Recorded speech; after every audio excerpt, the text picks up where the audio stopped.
Everyone, आज हम discuss करने वाले हैं क्लास 9th का चैप्टर है force and laws of motion. सबसे पहले हम टॉपिक की बात कर लेते हैं। इस चैप्टर के अंदर कौन कौन से टॉपिक हम डिस्कस करेंगे। सबसे पहले इंट्रोडक्शन लेंगे, फोर्स होता क्या है, इफेक्ट ऑफ फोर्स, फोर्स के क्या क्या इफेक्ट हमें देखने को मिलते हैं, फोर्स की कैटेगरीज है ये, बैलेंस फोर्स और unbalance force, laws of motion, क्योंकि फोर्स लगने से किसी भी बॉडी को रेस्ट से मोशन में लाया जा सकता है। तो जब आप बॉडी को मोशन में ला रहे हो तो मोशन के कुछ लॉज होते हैं, वो लॉज हम डिस्कस करेंगे। न्यूटन्स ने जो लॉज दिए थे वो डिस्कस करेंगे। न्यूटन्स के द्वारा जो दिए गए लॉज हैं वो 3 लॉज है, first law, second law and third law, उनके बारे में डिस्कस करेंगे। जब हम फर्स्ट लॉ की बात करते हैं तो फर्स्ट लॉ जुड़ा रहता है मास से और इनर्शिया से, तो ये क्या होता है उसके बारे में डिस्कस करेंगे। मोमेंटम के बारे में डिस्कस करेंगे, मोमेंटम और मास के बीच में क्या रिलेशन होता है वो डिस्कस करेंगे। यूनिट ऑफ मोमेंटम, कुछ न्यूमेरिकल्स डिस्कस करेंगे मोमेंटम पर बेस। सेकंड लॉ, उसका प्रूफ जो एग्जाम में आता ही आता है। थर्ड लॉ की बात करेंगे, law of conservation of momentum आपके सिलेबस से डिलीट है अभी, तो ये हम डिस्कस नहीं करेंगे। अब सबसे पहले इंट्रोडक्शन की बात कर लेते हैं। फोर्स क्या होता है?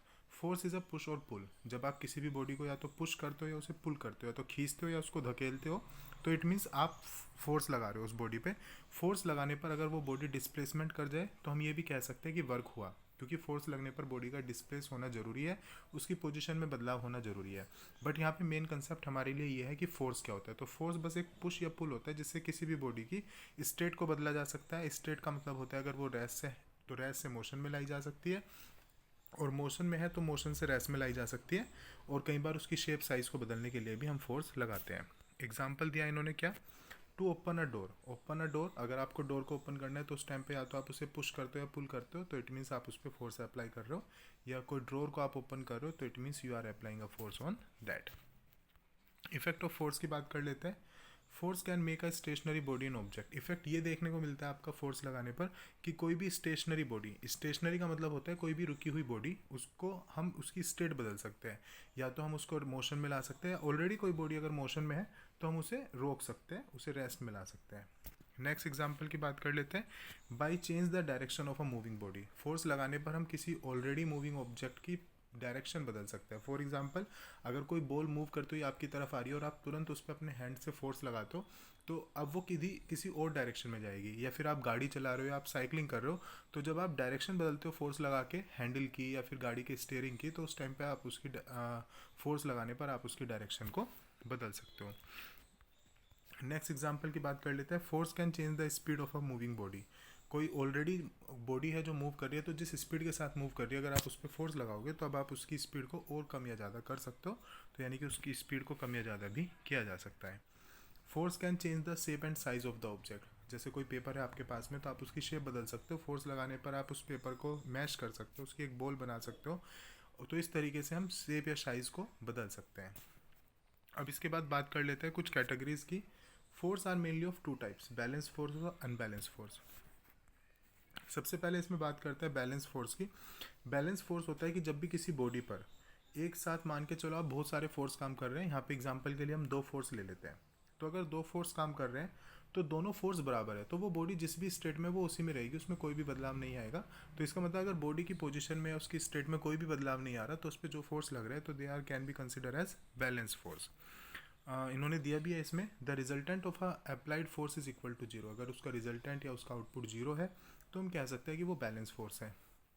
एग्जाम्पल के तौर पे, in the tug of the war if the both of the team apply the similar magnitude of the force in the opposite direction, rope does not move in either side. जैसे एक रस्से को पकड़ के खींचते हैं, कुछ मेंबर दूसरे एंड पे होते हैं कुछ दूसरे पे, तो अगर वो उसको खींच रहे हैं तो अगर दोनों सेम फोर्स कर रहे हैं तो उस रस्सा किधर की तरफ भी नहीं जाएगा, बिकॉज बोथ डायरेक्शन में सेम फोर्स लग रहा है, बैलेंस फोर्स लग रहा है। इसके बाद बात कर लेते हैं, लेकिन बैलेंस फोर्स किसी भी बॉडी की शेप या साइज़ को बदलने के लिए बैलेंस फोर्स का रिक्वायरमेंट पड़ता है। जैसे अगर आपके हाथ में एक स्टिक है या एक चोक है, अगर आप उस पर अपने थंब से प्रेस करते हो, उस पर फोर्स लगाते हो, तो वो स्टिक या वो चोक टूट जाएगी। तो उस टाइम पे आपने बैलेंस फोर्स लगाया होगा, क्योंकि अगर आपने अपने थंब से फोर्स लगाया और फिंगर से दूसरे डायरेक्शन में फोर्स लग रहा था तो दोनों साइड से सेम फोर्स लगता है, तो तब बीच में से वो टूट जाती है। तो ये क्वेश्चन भी 1 मार्कर में इंपॉर्टेंट है। कई बार हम ये सोचते हैं कि एक तरफ से ज़्यादा फोर्स लगता है तभी वो चोक या वो स्टिक टूटती है, नहीं, बैलेंस फोर्स की मदद से ही आप किसी भी बॉडी की शेप या साइज़ को मेनली बदल पाते हो। जैसे अगर आपके पास में एक बैलून है तो उस बैलून को आप दोनों तरफ से भी उसे बीच में रख के और दोनों हाथ से उसको बीच से दबाते हो तो वो बैलून की शेप चेंज हो जाएगी, तो इट मीन्स आप दोनों डायरेक्शन से सेम फोर्स लगा रहे हो। तो बैलेंस फोर्स से किसी भी बॉडी की शेप या साइज़ को बदला जा सकता है। बात कर लेते हैं अनबैलेंस फोर्स की। If the resultant of the applied force are greater than zero, अगर किसी भी बॉडी पर दो फोर्स काम कर रहे हैं लेकिन एक साइड फोर्स ज़्यादा है एक साइड फोर्स कम है, तो तब हम कह सकते हैं कि बॉडी में जो लग रहे हैं फोर्स वो अनबैलेंस फोर्स है। और इसमें आपको एक आउटपुट देखने को मिलेगा, जिधर की तरफ फोर्स ज़्यादा होगी बॉडी उधर की तरफ डिस्प्लेसमेंट कर जाएगी। अनबैलेंस फोर्स से आपको क्या क्या आउटपुट देखने को मिलते हैं? मूविंग स्टेशनरी ऑब्जेक्ट, किसी रुकी हुई ऑब्जेक्ट को आप मूव करा सकते हो। इंक्रीज द स्पीड, स्पीड को कम या ज़्यादा कर सकते हो। स्टॉप अ मूविंग ऑब्जेक्ट, किसी भी एक मूविंग ऑब्जेक्ट को रोक सकते हो। And change the shape and size. अब जनरली बैलेंस फोर्स ही शेप और साइज के लिए यूज़ होता है, लेकिन कई बार अनबैलेंस फोर्स भी यूज़ हो सकता है, बट मेनली प्रीफरेंस इसमें बैलेंस फोर्स को ही दिया जाएगा। बात करते हैं लॉज ऑफ मोशन की। लॉज ऑफ मोशन में गैलीलियो का एग्जाम में नहीं आता जनरली। गैलीलियो ने तो बस एक फ्रिक्शनल लेस सरफेस पे बात की थी कि अगर कोई भी फ्रिक्शनल लेस सरफेस है और अगर आप उस पर कोई भी एक बॉडी को ऐसे उस पर रोटेट कराते हो तो वो बॉडी हमेशा चलती रहेगी जब तक कि कोई दूसरा फोर्स उसे रोकने के लिए नहीं होगा। इट मीन्स अगर आपने किसी भी बॉल को मूव कराया तो वो बॉल कुछ टाइम बाद रुक जा रही है। क्यों? फोर्स ऑफ फ्रिक्शन की वजह से। अगर फोर्स ऑफ फ्रिक्शन वहाँ पे जीरो हो जाए, अगर फ्रिक्शनल लेस सरफेस है, तो वो बॉडी हमेशा चलती रहेगी। तो एक इनर्शिया इसको कहा जाता है। गैलीलियो ने एक सजेशन दिया था इनर्शिया के बारे में, बट इसमें मेनली जो कंसेप्ट है वो न्यूटन का ही है। तो डायरेक्टली हम न्यूटन के लॉ ऑफ मोशन की बात कर लेते हैं। This is called the first law of motion. क्या होता है ये? First law of motion inertia से रिलेटेड है। सबसे पहले आप इनर्शिया को देख लो। इनर्शिया किसी भी बॉडी की वो प्रॉपर्टी होती है जिसकी वजह से बॉडी जिस भी स्टेट में है वो उसी स्टेट में रहेगी। अगर वो बॉडी रेस्ट में है तो वो रेस्ट में रहेगी, अगर वो बॉडी मोशन में है तो वो मोशन में रहेगी। किसके कारण? इनर्शिया के कारण। और न्यूटन का फर्स्ट लॉ इनर्शिया से ही जुड़ा हुआ है। न्यूटन ने अपने फर्स्ट लॉ में ये कहा था कि अगर आप बॉडी पर कोई एक्सटर्नल फोर्स नहीं लगाओगे तो वो बॉडी जिस भी स्टेट में है, रेस्ट या मोशन में, वो उसी में रहेगी। अगर आपको उसको रेस्ट से मोशन में लाना है या मोशन से रेस्ट में लाना है तो आपको उस पर एक्सटर्नल फोर्स लगाना पड़ेगा। फॉर एग्जाम्पल, अगर टेबल पर आपके सामने एक बॉल रखी है और उस बॉल पर आप कुछ भी फोर्स नहीं लगाते तो वो बॉल उसी स्टेट में रखी रहेगी। आप हल्का सा फोर्स लगाओगे तो वो मूव करने लगेगी। तो क्यों? क्योंकि आपने एक्सटर्नल फोर्स लगाया। तो एक्सटर्नल फोर्स लगाने से उसकी जो इनर्शिया प्रॉपर्टी है वो चेंज हो जाती है, क्योंकि आपको उसके अपोजिट जाके काम करना पड़ता है। तो इट मीन न्यूटन का फर्स्ट लॉ को लॉ ऑफ इनर्शिया भी कहा जाता है। न्यूटन के फर्स्ट लॉ को हम एवरीडे लाइफ में बहुत जगह पर देखते हैं। जैसे कि ये क्वेश्चन आ जाता है एग्जाम में, एक पर्सन स्टैंडिंग इन अ बस फॉल्स बैकवर्ड। अगर कोई पर्सन है जो बस में खड़ा हुआ है तो वो पीछे की तरफ को एकदम से गिरता है जब बस एकदम से सडनली स्टार्ट होती है। क्यों? इसका रीज़न ये है कि जब वो बस में खड़ा है तो उस टाइम पर उसका इनर्शिया ऑफ रेस्ट और इनर्शिया ऑफ मोशन, ये दो तरह के इनर्शिया होते हैं। तो जब बस रुकी हुई है और ऑलरेडी वो रुकी हुई बस के अंदर है तो उसकी बॉडी में जो उस टाइम पर प्रेजेंट है that is inertia of rest. जैसे वो बस एकदम से चलने लगेगी, एकदम से स्टार्ट होगी, तो उस टाइम पे उसकी बॉडी जो है उसको पहले वाली स्टेट में रखने की कोशिश करती है इनर्शिया ऑफ रेस्ट में। लेकिन क्योंकि बस एकदम से मूव कर गई तो उसकी बॉडी को पीछे की तरफ एक धक्का लगता है, क्योंकि पीछे की तरफ धक्का लगने का मतलब ये है कि वो बॉडी रेस्ट में रहना चाहती है उसकी बॉडी, लेकिन बस जा रही है आगे की तरफ। तो that's why inertia of rest उसको पीछे की तरफ धकेलता है, क्योंकि वो उसको पहले वाली स्टेट में रखने की कोशिश करता है। दैट्स वाई उसको एक पुश पीछे की तरफ महसूस होता है। इसका एक्सप्लेनेशन आप यहाँ पे देख सकते हैं। This happen because the person and the bus both are in rest while bus is not moving, but the bus starts moving, the legs of the person starting moving along with the bus, but rest portion of his body back to the has the tendency to remain in rest. Because of this the person falls backward.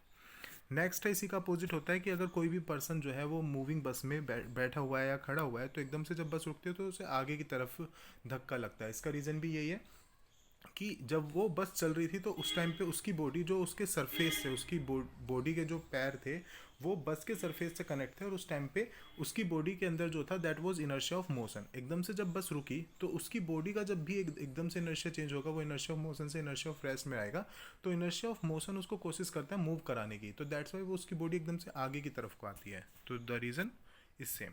Now next, before hanging the wet cloth over laundry line usually many jugs are given to the clothes to get them dried quickly. Because of jugs, droplets of water from the pores of the cloth falls on the ground and reduced amount of water in the clothes dries them quickly. ये भी आपका inertia का example है. This happen because when the suddenly clothes are made in the motion by giving jugs, the water drops have the tendency to remain in rest and they are separated from the clothes. इसका example आप ये भी समझ सकते हैं, जैसे कपड़ों को आप कई बार झटकते हो गीले कपड़ों को सुखाने के लिए, तो उस टाइम पे जब आप झटकोगे तो कपड़ों के अंदर जो पानी है वो अपनी इनर्शिया ऑफ रेस्ट में रहने की कोशिश करेगा, और कपड़े को आप मूव करा रहे हो तो पानी अपनी उसी जगह पे रहेगा इनर्शिया ऑफ रेस्ट के कारण, और पानी उसी जगह रहने के कारण, क्योंकि कपड़ा तो मूव कर रहा है तो कपड़ा आगे निकल जाएगा, पानी वहीं रह जाएगा और वो पानी फिर नीचे गिर जाएगा सरफेस पे।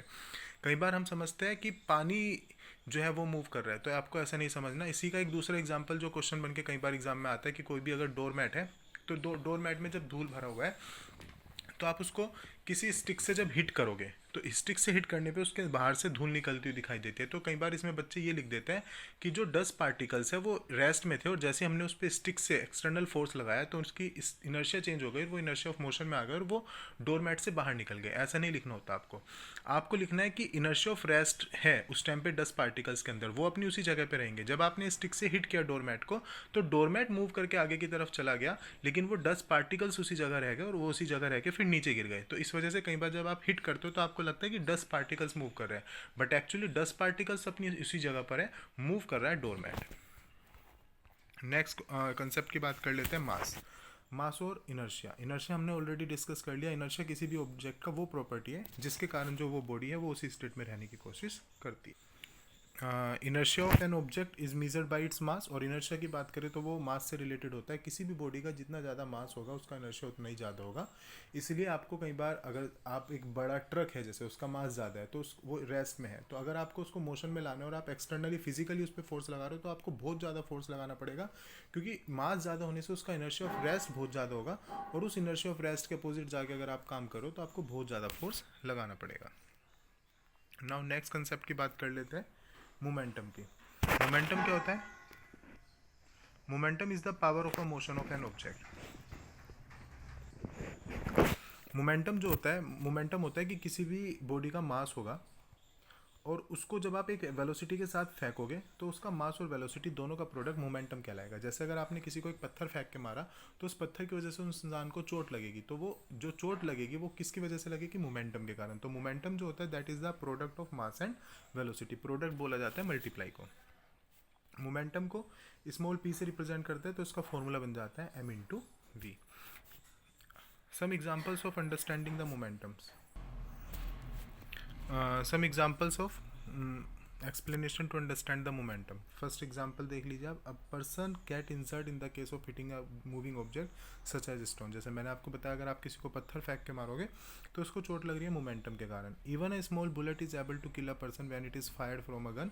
अगर एक बुलेट हमने फायर किया गन से तो वो किसी पर्सन को किल कर देता है जस्ट बिकॉज उसका मोमेंटम बहुत ज़्यादा है उस टाइम पे। मोमेंटम क्यों ज़्यादा है? क्योंकि गोली का मास तो बहुत कम है लेकिन उसकी वेलोसिटी बहुत हाई है। तो वेलोसिटी बहुत हाई होने से एक भी चीज़ कोई भी ज़्यादा हो जाए, या तो मास ज़्यादा हो जाए या वेलोसिटी ज़्यादा हो जाए, क्योंकि मोमेंटम का फॉर्मूला सीधा सीधा है मास इंटू वेलोसिटी। तो इट मीन्स ये दो फैक्टर्स पर डिपेंड करता है, मास पर और वेलोसिटी पर। इन दोनों में से अगर कोई भी एक चीज़ ज़्यादा हो जा रही है तो मोमेंटम ऑटोमेटिकली ज़्यादा होगा। तो उसका वेलोसिटी बुलेट का इतना ज़्यादा हाई होता है जिसकी वजह से सीधा सीधा मोमेंटम बहुत ज़्यादा बढ़ रहा है। दैट्स वाई वो मोमेंटम इतना ज़्यादा है कि वो किसी भी पर्सन की डेथ भी किसी भी पर्सन को किल कर सकता है। नेक्स्ट कंसेप्ट है इसमें concept, a person get injured severally when hit by the moving vehicle. अगर कोई व्हीकल है तो व्हीकल का मास बहुत ज़्यादा है, तो किसी को गाड़ी से अगर हिट हो जाता है या बाइक से तो समटाइम बहुत ज़्यादा इंजर्ड हो जाता है वो पर्सन जस्ट बिकॉज मोमेंटम बहुत ज़्यादा था। मोमेंटम और मास के बीच में क्या रिलेशन है? जैसे मैंने आपको बताया कि मोमेंटम का सीधा सीधा फॉर्मूला है मास इंटू वेलोसिटी। तो क्योंकि इसके फॉर्मूले में मास आ रहा है तो मास अगर बहुत ज़्यादा होगा तो मोमेंटम बहुत ज़्यादा होगा। और यही रिलेशन वेलोसिटी के रेस्पेक्ट में भी आप कह सकते हो, अगर वेलोसिटी बहुत ज़्यादा होगी तो मोमेंटम भी बहुत ज़्यादा होगा।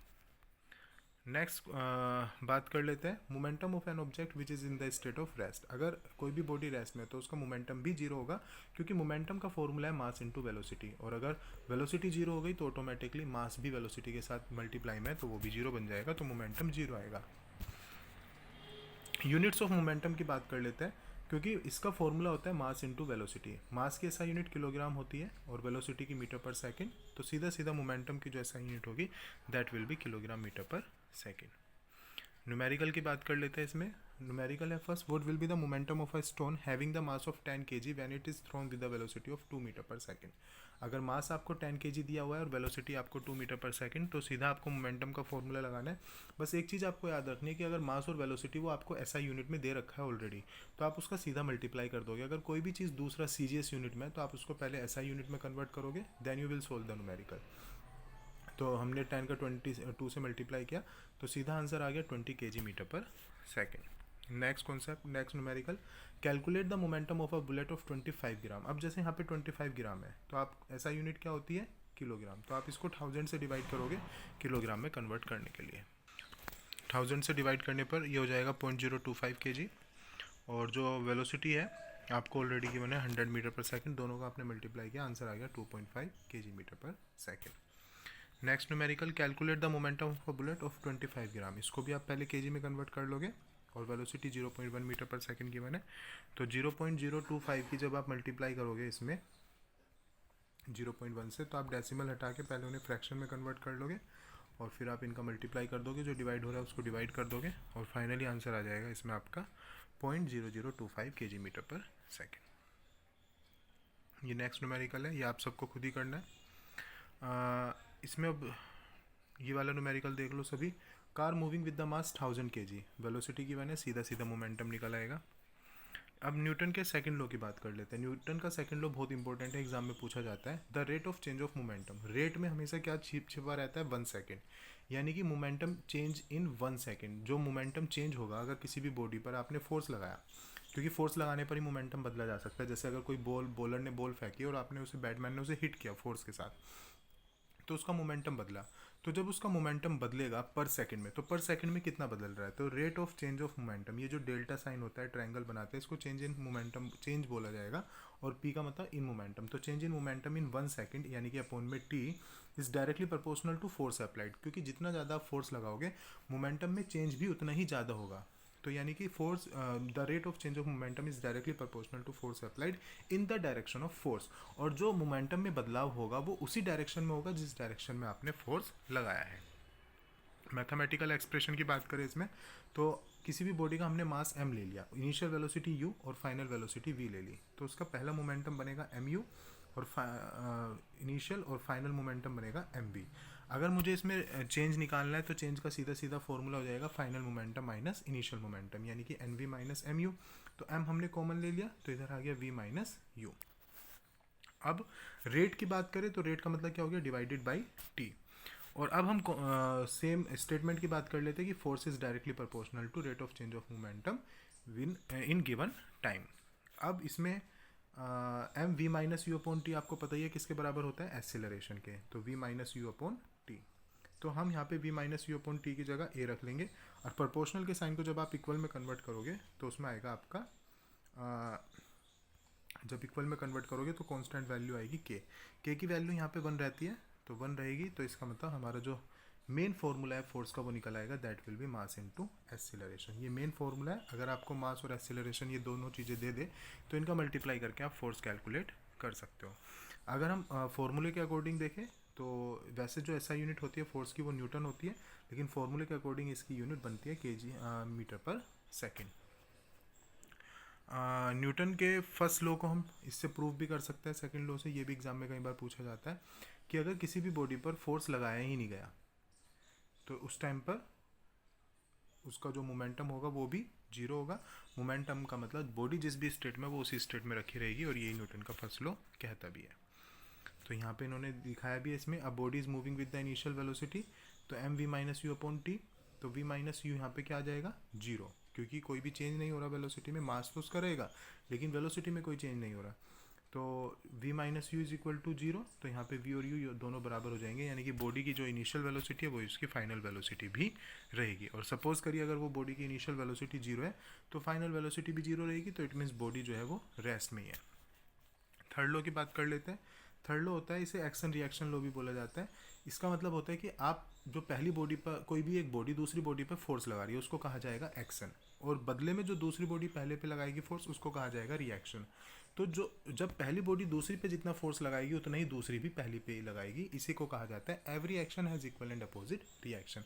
अगर आपने किसी बॉल को हिट किया अपने हैंड से बहुत तेज़ी से, तो जितना फोर्स आपने बॉल पर लगाया होगा उतना ही फोर्स सेम बॉल भी आपके हाथ पर लगाती है, इसलिए समटाइम्स आपको अपने हाथ में पेन फील होता है। इसके कुछ एप्लीकेशंस देख लेते हैं।